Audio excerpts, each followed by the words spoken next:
বাঙালির প্রিয় রান্নার মধ্যে একটি হচ্ছে শুক্তো। তো সেই রেসিপি নিয়েই আমি আজকে উপস্থিত হলাম। আজকে আমি বানাবো দুধ শুক্তো। নর্মালি যে শুক্তো আমরা বাড়িতে বানিয়ে খাই সেই শুক্তো আমরা আজকে করছি না। আজকে একটু দুধ দিয়ে অন্যরকমভাবে শুক্তো বানানোর চেষ্টা করছি, যেটা আমরা বিয়ে বাড়িতে খেয়ে থাকি, কোনো অনুষ্ঠান বাড়িতে খেয়ে থাকি। তো আমি দেখিয়ে দিলাম কী কী জিনিস নিয়েছি। সেই জন্য আমি কড়া বসিয়ে দিয়ে যেই শুকনো মশলাগুলো আছে সেগুলো আমি কড়াতে একটু লাল লাল করে ভেজে নেব। ভেজে নিয়ে এটা আমি তুলে গুঁড়ো করে নেব। খুব মিহি গুঁড়ো করবো না, একটু দানা দানা গুঁড়ো করে নেব। তারপর আমি কড়া বসিয়ে দিলাম, আর যে সবজিগুলো আমি কেটে ধুয়ে রেখেছিলাম সেগুলো আমি একটা তেলের উপর ভেজে নিচ্ছি। আমি এখানে একটু বেশি তেল দিয়েছি কারণ যাতে সবজিগুলো ভালো ভাজা হয়, তার সঙ্গে ভালো সেদ্ধ হয়ে যায়, আর যাতে কড়াতে পুড়ে না যায়। ওই জন্য একটু বেশি করে তেল দিয়ে একটার পর একটা সমস্ত সবজি দেখো আমি এখানে ভেজে নিয়েছি। আর এখানে আমি রাঙালুটা কেন দিয়েছি, কারণ দুধ শুক্তোতে রাঙালু দিলে খুব টেস্টি হয় এবং খেতে ভালো হয়। আর আমি আবার কড়াটা বসিয়ে দিলাম, তার মধ্যে একটু তেল দিয়ে হলুদ দিলাম। হলুদটা কেন দিলাম, কারণ আদা বাটাটা দেওয়ার সঙ্গে সঙ্গেই প্রচুর তেল ছেটায়, আর সেগুলো আমাদের খুব হাতে এসে পড়ে। আর এই হলুদটা দেওয়ার কারণে আদা বাটা থেকে এক ফোঁটাও ছেটাবে না, আমাদের হাতে এসে পড়বে না। তো তোমরাও বাড়িতে একটু ট্রাই করে সবাই দেখতে পারো, এটা খুব ভালো কাজ দেয়। তো আমি আদাটা একটু ভালো করে ভেজে নিচ্ছি। তো আদাটা ভাজা হয়ে গেলে আমি ওর মধ্যে জিরে আর ধনের গুঁড়ো একটু দিয়ে দিলাম, আর একটু লঙ্কার গুঁড়ো। যেহেতু আমি এটা দুধ দিয়ে শুক্তো বানাচ্ছি, যেমন মিষ্টি থাকবে, করলার একটু তেতো ভাবটা থাকবে, আর একটু ঝাল ঝাল হবে, মানে সব রকম মিলেমিশে যাতে খেতে ভালো হয়। তো সেইভাবেই একটু গুঁড়ো লঙ্কা দিয়েছি, দিয়ে মশলাটা আমি ভালো করে কষিয়ে নিচ্ছি। মশলা আমার কষানো হয়ে গেল।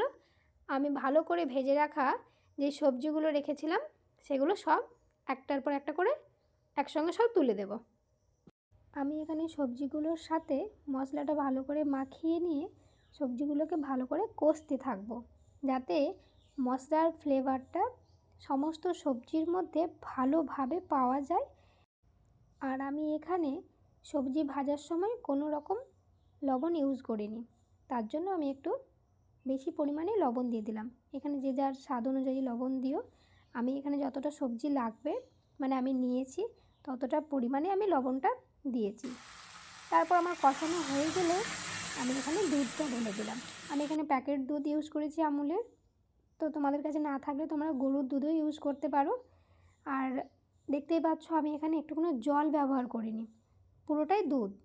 আর এই দুধটার উপরে আমি কিছুটা গুঁড়ো দুধ দিয়ে দেবো, 2-3 চামচের মতো গুঁড়ো দুধ দিয়ে দিলাম, যাতে এর ঘনত্বটা আরও ভালো হয়। তো আমি সেটাকেও ভালো করে মিশিয়ে নিলাম। মিশিয়ে নেবার পরে আমি এটা ভালো করে ফুটতে দেব।